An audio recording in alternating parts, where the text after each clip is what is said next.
मेरे हिसाब से जब जब किसी के अंदर बहुत ज़्यादा मैं आने लग जाए, या इवन टेंशन भी बहुत ज़्यादा होने लग जाए किसी चीज़ की, जब आप ईगो के साथ या अपनी आइडेंटिटी के साथ बहुत ज़्यादा आइडेंटिफ़ाई करने लग जाएँ कि मेरे साथ ऐसा हो रहा है, मैं ये, मैं वो, मैं विक्टिम हूँ या मैं परपेट्रेटर हूँ, मतलब कुछ करने वाला हूँ, या मेरे साथ ये हुआ।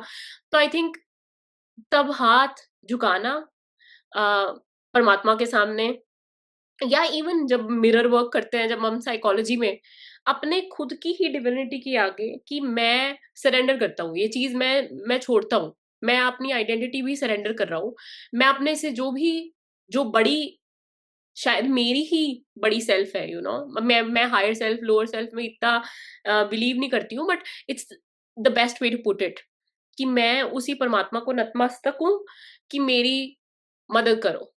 कहीं ना कहीं वो ईगो आ जाती है बीच में, जब हमें लगता है कोई हमारी मदद भी नहीं कर सकता, कोई मुझे समझ नहीं सकता। ये चीज मेरे में बहुत ज्यादा थी, मुझे लगता था कोई मेरे को समझ नहीं सकता। But then the moment you do this even at a temple, है ना, तब आप थोड़ा सा शांत हो जाते हो और आपको लगता है नहीं, कोई मुझे समझता है। And I would also like to mention कि इसी में हमारी मैस्कुलिन और फेमिनिन एनर्जी का इम्बैलेंस दिखता है।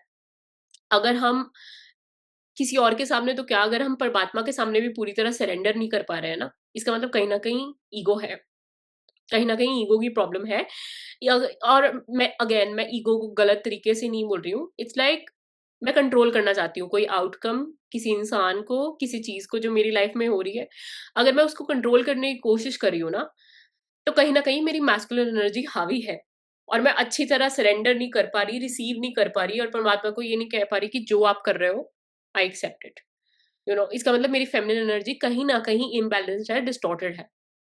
तो जब भी हम या तो हाथ जोड़ते हैं या फिर कंप्लीट शरणागति, वो जो बोलते हैं ना कि बिल्कुल सरेंडर, साष्टांग नमस्कार करते हैं, तब हम अपनी ईगो सरेंडर कर रहे होते हैं। और जब वो सरेंडर होती है, हमारा मैस्कुलिन एनर्जी थोड़ी सी शांत होती है और फिर रियलाइज करती है कि नहीं, सब मेरे कंट्रोल में नहीं है, कुछ तो है मेरे से बड़ा, जिसका जिसका नूर हर जगह है, और जो कुछ ना कुछ कंट्रोल कर रहा है। मेरी लाइफ कंट्रोल कर रहा है, शायद मेरे थोड़े थोड़े एक्शन कंट्रोल कर रहा है। कि डूअर मैं नहीं हूँ, बेसिकली वो डूअरशिप, वो जो कर्ता भाव होता है वो निकल जाता है ना। आप एकदम से साक्षी भाव में आते हो, and you are like, okay, I am not the one who is doing this, so who is the one. और अगर उसका इतना कंट्रोल है, तो उसके आगे झुकने में कैसी शर्म।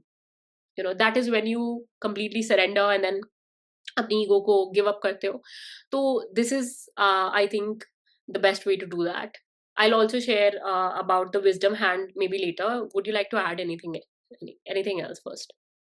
हाँ, और मैंने भी ये देखा है कि जितने भी ब्रह्मज्ञानी हुए हैं ना, उनको कभी किसी के आगे झुकने में दिक्कत नहीं होती थी। Mm. ये हमेशा एक अहंकारी मनुष्य ही होता है जिसको बहुत दिक्कत आती है कि हम किसी के आगे नहीं झुक सकते। जैसे True. मैंने एक प्रेमानंद जी का वीडियो देखा था, उनके गुरुजी के आई थिंक ग्रैंडसन थे जिनकी ग्रैंडसन या ग्रैंडडॉटर की एंगेजमेंट हुई थी और प्रेमानंद जी उनकी एंगेजमेंट पे गए हैं और उन्होंने उन बच्चों के जो कि उनसे उम्र में ऑलमोस्ट आधे ही होंगे, तो उन अब बच्चों लग के रहा है। चरण धोए हैं।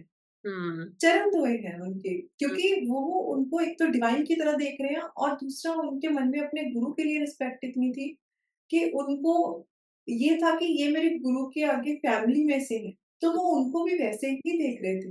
उनके लिए वहाँ पे उम्र का, जेंडर का कोई भेदभाव नहीं Yeah. था और वो मतलब दर्शाता है कि जब जहाँ ये हमारे लिए भी एक हम रिफ्लेक्ट कर सकते हैं इस पॉइंट पे कभी भी कि जहाँ हमें झुकने में प्रॉब्लम होती है बिकॉज़ ऑफ एनी सुपरफिशियल छोटा-सा रीज़न जो कि शायद मैटर भी नहीं करता है, जैसे ऐज।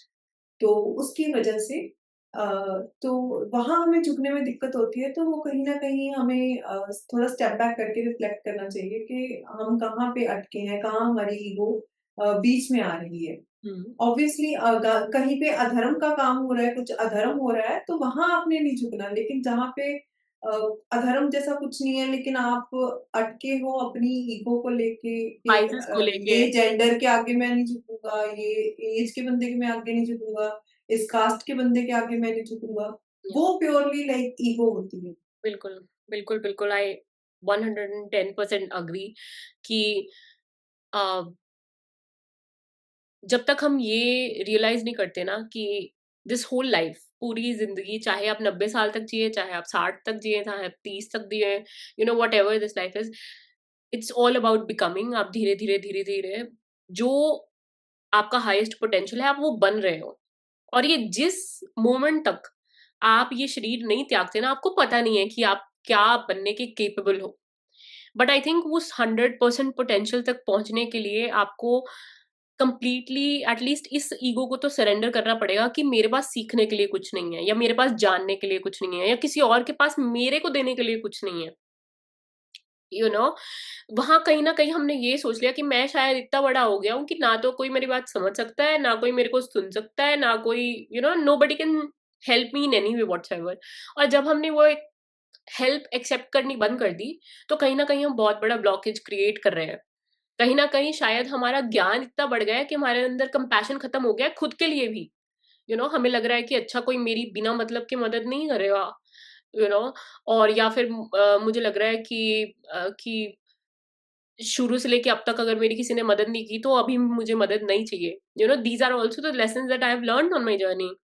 स्कॉटलैंड में जब मैं बिल्कुल अकेली थी, तो अगर मुझे कभी-कभी मदद चाहिए होती थी और मेरी ज़बरदस्ती लोग मदद करते थे, तो तब मैं लड़ती थी उनके साथ कि मदद मत करो, because I was being hyper independent, कि नहीं, मैं खुद कर लूँगी। बट वो अब मेरे को रियलाइज़ हो रहा है कि वो मेरा ट्रॉमा रिस्पॉन्स था।